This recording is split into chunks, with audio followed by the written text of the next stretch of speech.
Okay, hello me ming la ba khmya.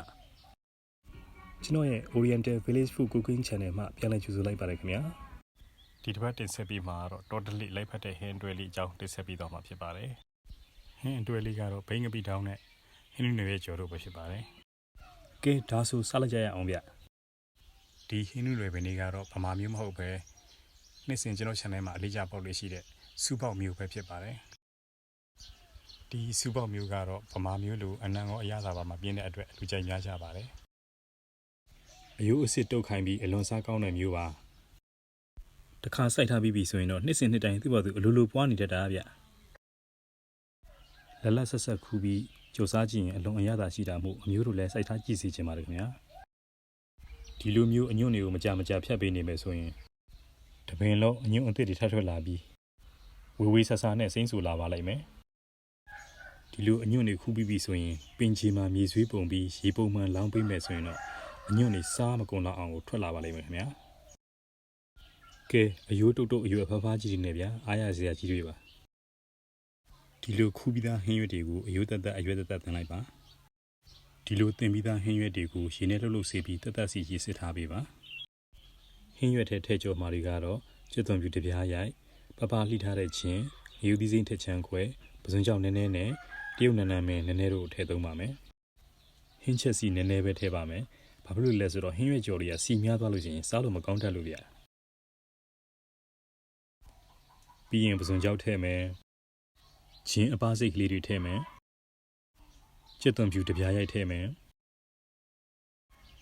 အယူသီးစိမ့်ထက်ချမ်းခွဲလေးတွေထည့်မယ်ရေဆက်ဆက်လေးနဲ့ဆိုပူစားကောင်းတော့မှုရေနည်းနည်းထည့်မယ်စားနည်းနည်းထည့်မယ်ဟင်းခတ်မုန့်နည်းနည်းထည့်မယ်ဟင်းနွေအယိုးအရင်ကြော်ပါမယ်ဘာလို့လဲဆိုတော့အယိုးကအရွက်ထက်ပိုပြီးတော့နူးတာနောက်ကျတတ်လို့ပါဒီလိုမျိုးနှက်အောင်မှွေပြီးပြီဆိုရင်တော့အဖုံးနဲ့ခဏအုပ်ထားပေးပါဟင်းနွေအယိုးတွေတော်တော်လေးနူးလောက်တက်ပြီဆိုရင်တော့အဖုံးကိုလှပ်လိုက်ပါအဲ့ဒီနောက်မှာတော့ကြံနေသေးတဲ့ဟင်းရွက်ကိုဆက်ထည့်ပါမယ်အထက်အောက်ကိုတော့ဖြည်းဖြည်းချင်းလှန်ပေးပါမှွေရင်းနဲ့နွန်းလာပါပြီရေနည်းသေးတဲ့ထင်တော့ထပ်ထည့်လို့ရပါတယ်ဟင်းရွက်တွေလည်းနွန်းသွားအောင်ခဏလောက်ထပ်အုပ်ထားလိုက်ပါအောင်ဟင်းရွက်တွေလည်းအားလုံးနူးသွားပြီ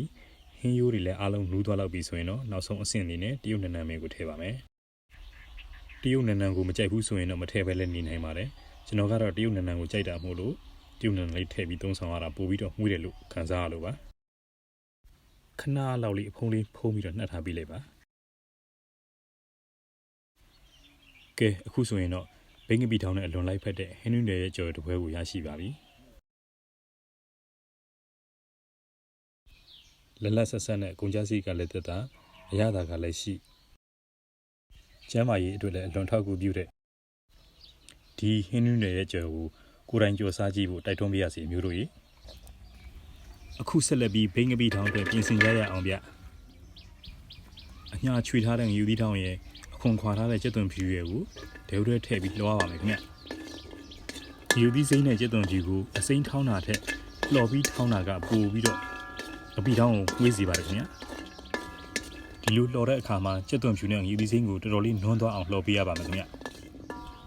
ယူသီးစိမ့်မှာရောကျက်သွန်ဖြူမှာပါအညိုကကလေးတွေတော်တော်များလာပြီဆိုရင်တော့မိဖို့ပေါ်ကချလို့ရပါပြီပြီးရင်တော့ကျွန်တော်တို့ငပိစိမ့်သားกินရမယ်ဗျ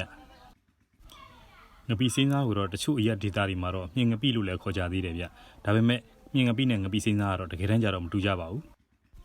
ငပိစိမ့်သားကိုဇွန်းဒါမှမဟုတ်ရောင်းမမှာကတ်တဲ့အခါတေချာဖိသိပ်ပြီးကတ်ပေးပါဗျ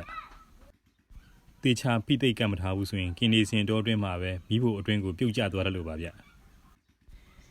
กินထားတဲ့ငပိစိမ့်သားကိုလှန်ကြည့်လို့ညနေပြင်ကလည်းတော်တော်ကြီးဖြူဖွေးနေပြီးဖောင်းကြွလည်းနေပြီး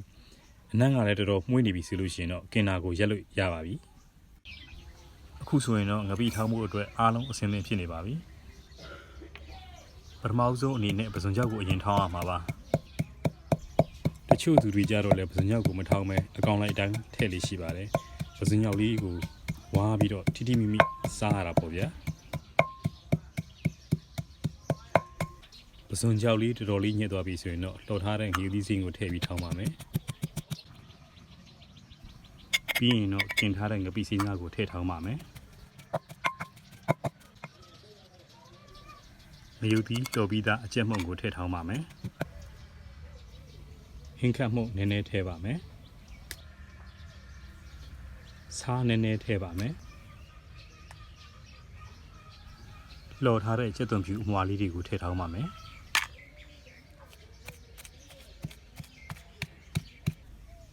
အားလုံးလည်းညစ်သွားပြီးတမလေးတမသွားပြီးဆိုရင်တော့ထည့်စရာပကံတစ်ခုတည်းကိုလှည့်ထည့်လိုက်ပါ